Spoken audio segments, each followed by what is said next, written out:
light within my heart, light within my thoughts, light within my words. May one and all and everything, blessed and loved ever be.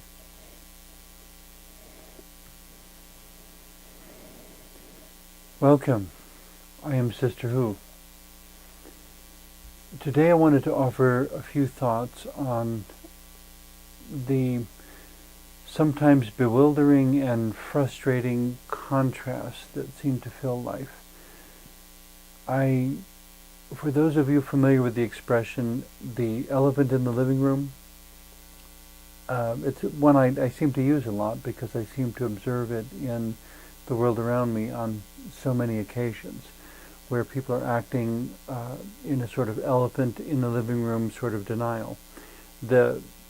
It's a relatively common phrase within psychological discussions in which it basically refers to some sort of problem or challenge that is like having an elephant in your living room, this huge thing that is making an unbelievable mess, and everyone is pretending as if it's not there and trying to make everything nice. And how would you like your tea? Here, have some cookies. Can I get you a magazine to read? Whatever.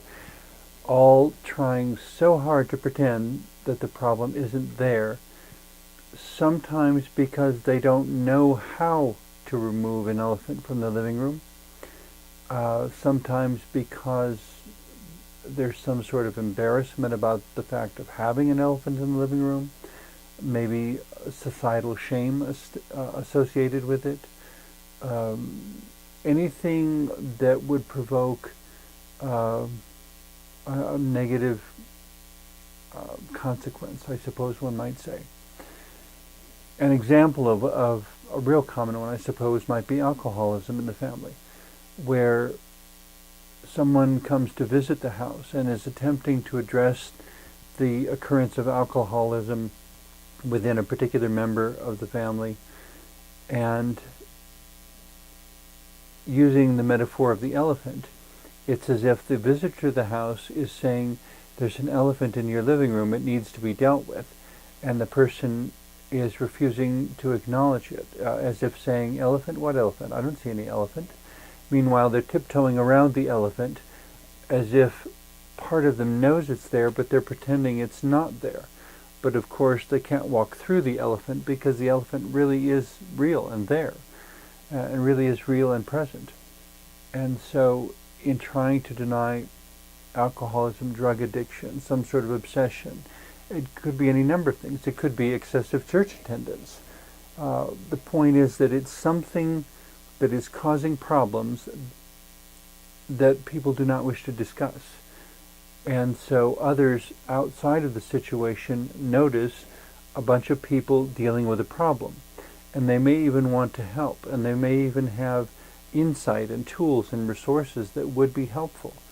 But until the people living with the elephant are willing to recognize that it's there, they can't allow anyone to come in and remove the elephant for them or to help them to remove the elephant.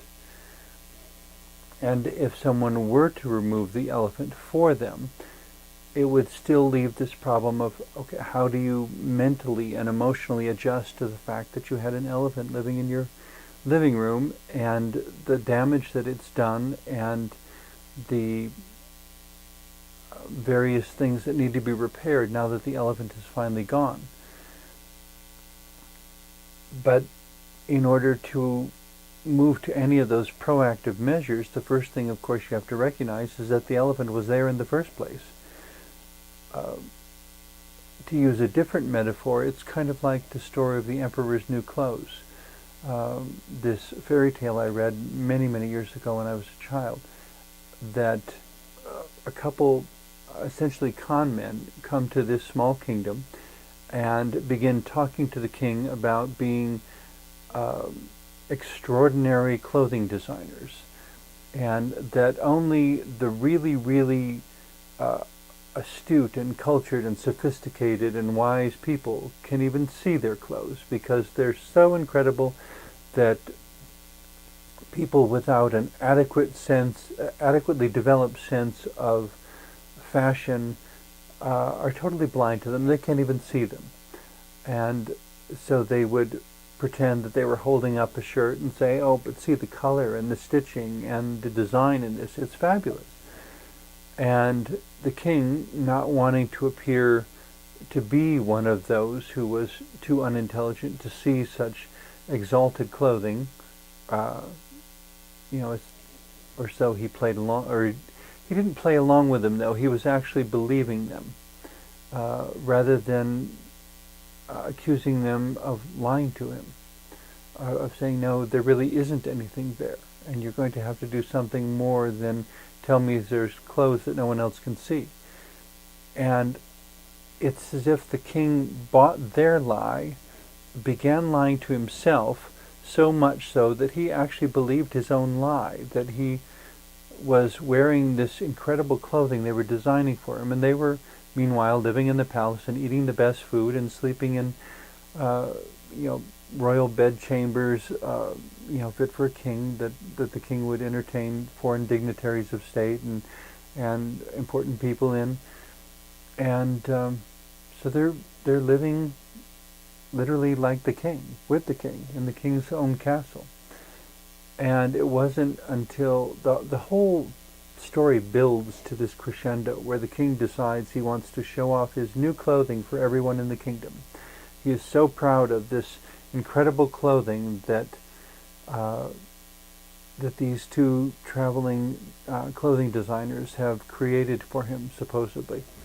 And he is so believing the lie they have given him that he schedules a big parade, and he is walking down the main street through the city showing off his fabulous new clothes, and everyone's been told that only the most sophisticated people can even see these clothes because they're just so transcendent, so heavenly, that if you're too earthly you won't even be able to see them. Kind of like looking at angels, and people say they can see angels, and those who can't see angels, of course, aren't as special as me, or so they say.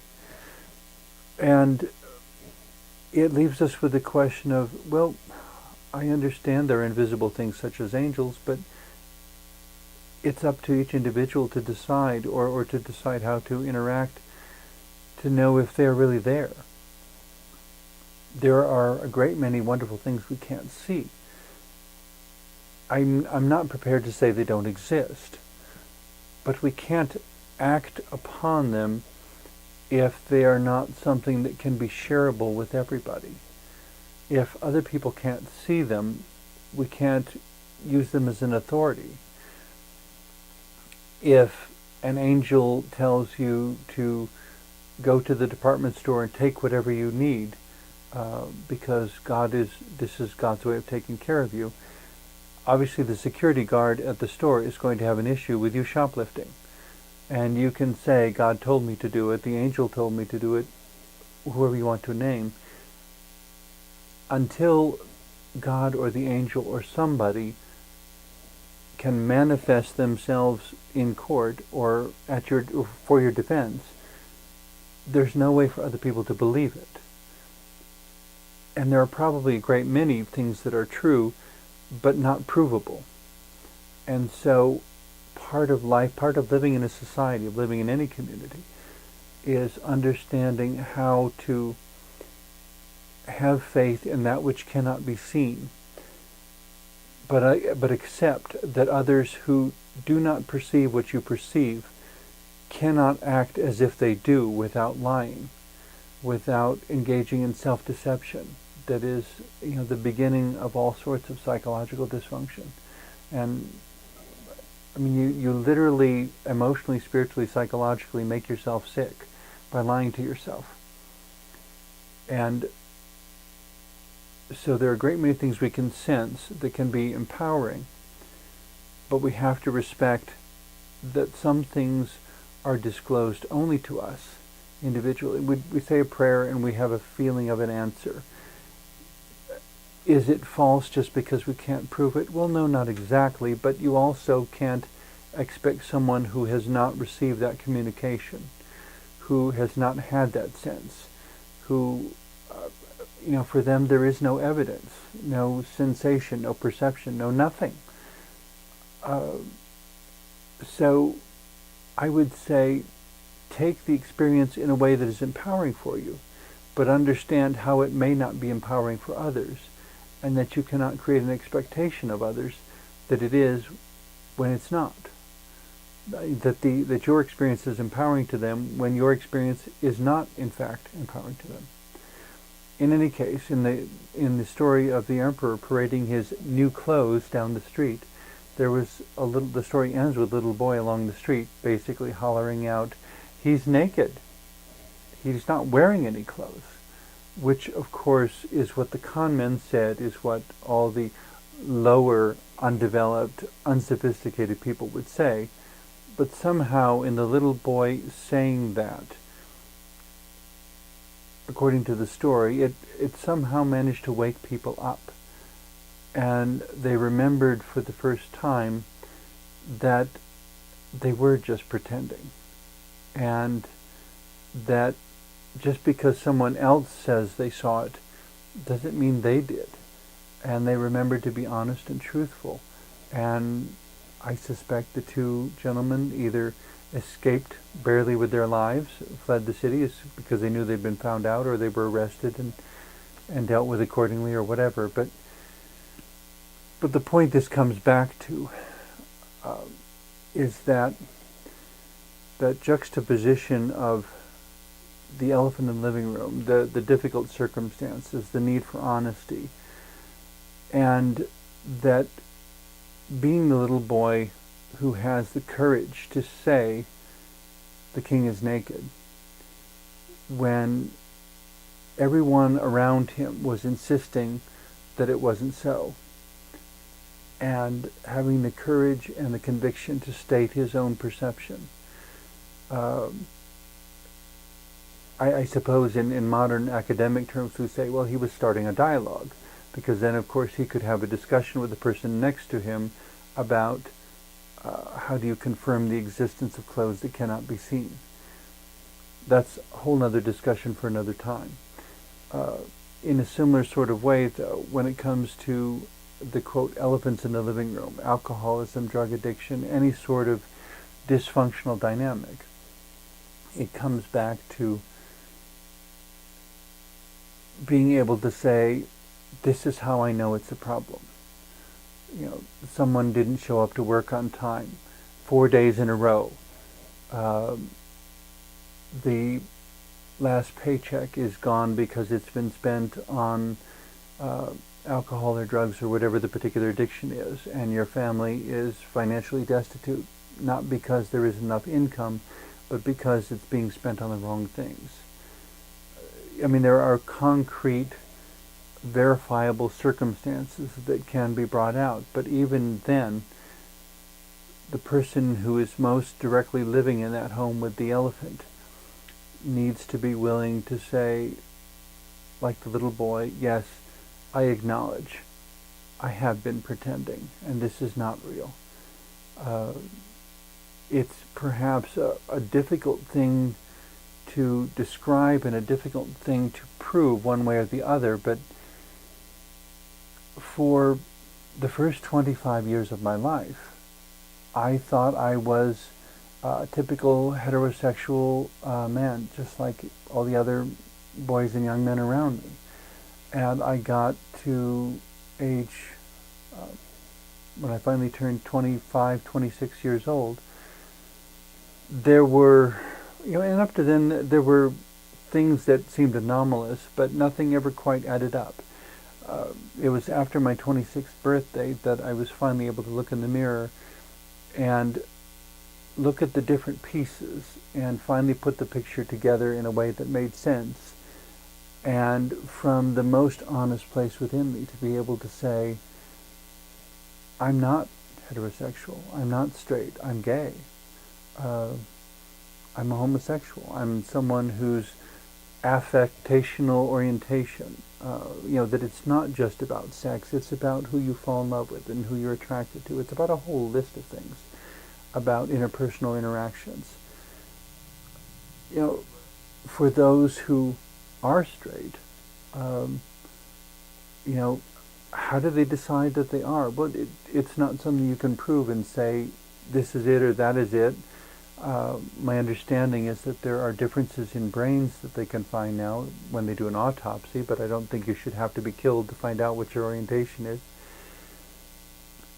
But it's this mysterious inner place where it becomes so important to be honest with yourself. And ultimately, only you and God can say what that honesty is. But to find an accountability for your inner honesty with your outer circumstances. That if I say, what's an example? If I say that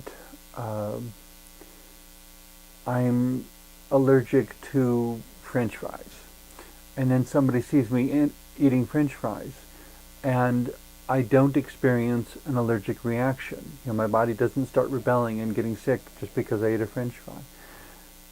Well, that's a pretty obvious indication that that's not something true of me, that I'm really not allergic to French fries. That I may have some other reason for not eating them, but it's not true. I'm not allergic.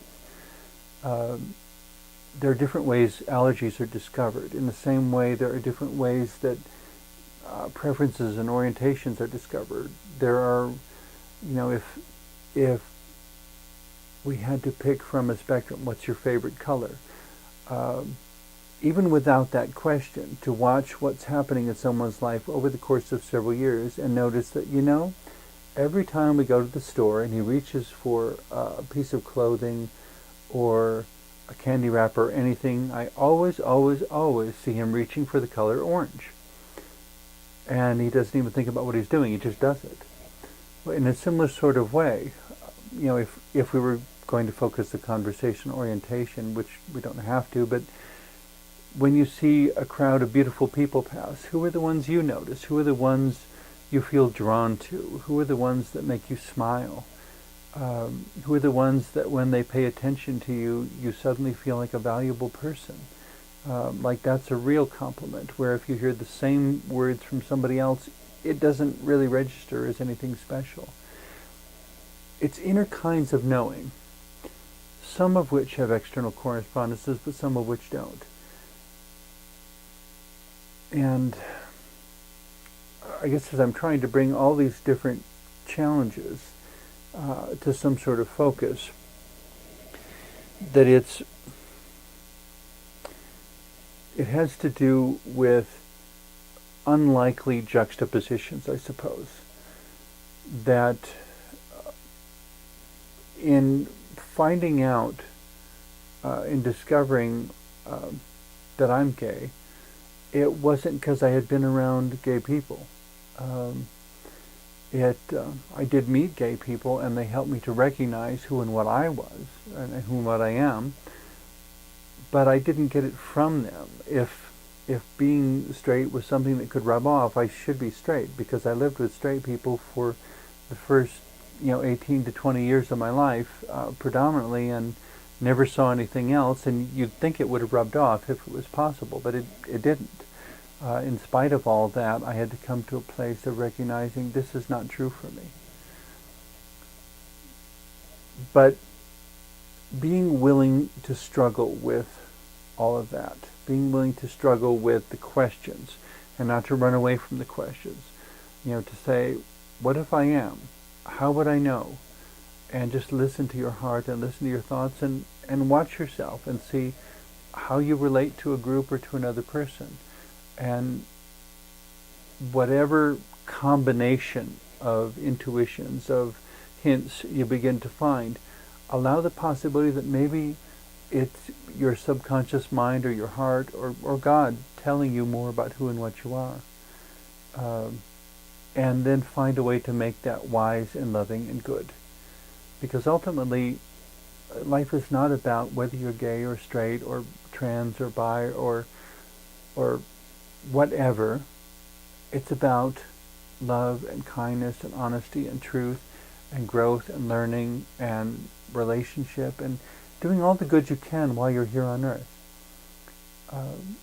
But it's bewildering and challenging to us sometimes how the most unlikely things crop up in the most unusual places. It's probably a metaphor that's way overused, but the one that continues to inspire and challenge virtually every generation of humanity. That roses having thorns.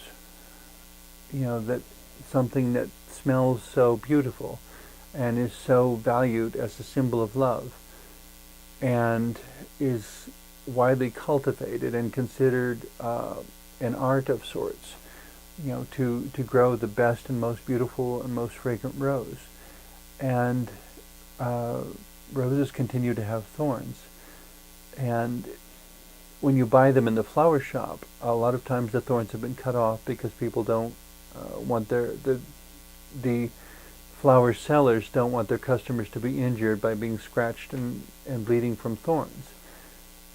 As they grow, however, they do have thorns, and it is only by contact with a certain perspective of human society, the perspective that says life shouldn't hurt, but of course it frequently does. The perspective that there shouldn't be thorns that poke us and cut our skin, but of course there is. And it would probably be more honest for us to be able to buy roses with thorns from the florist instead of always having the thorns trimmed off. But it would also remind us to handle them very carefully.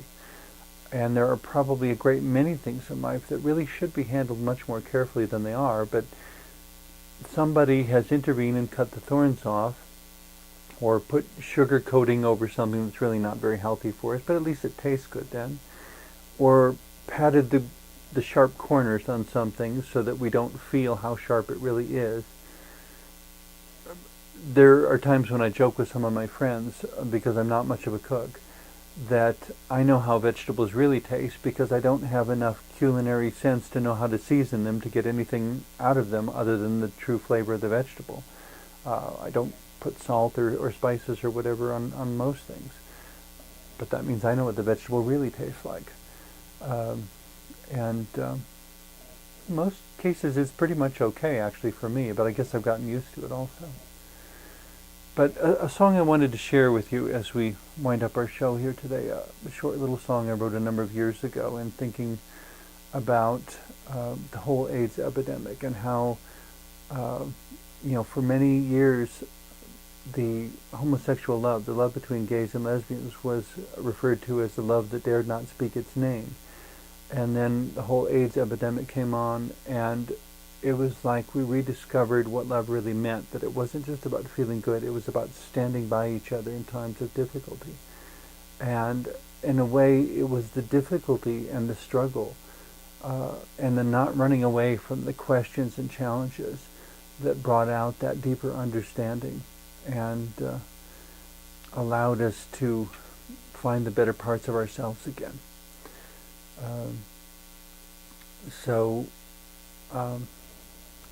I'd like to share the song with you now.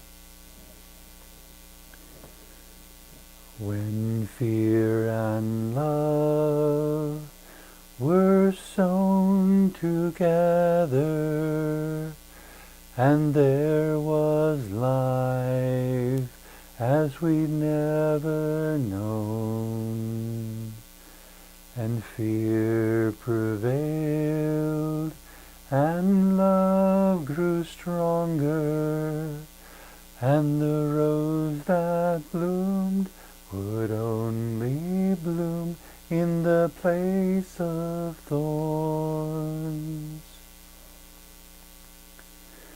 It was forbidden, though love it is. Who could have known the price to pay for love like this? Oh, precious love that won't let go. As ages pass, I find at last the truth you know. When fear and love were sown together, and there was life as we'd never known, and fear prevailed, and love grew stronger, and the rose that bloomed would only bloom in the place of thorns. The time is passing, will we forget the depth of love that fear revealed and the life that lived? Oh, precious love that won't let go. As ages pass, I find at last the truth you know. When fear and love were sown together, and there was life as we've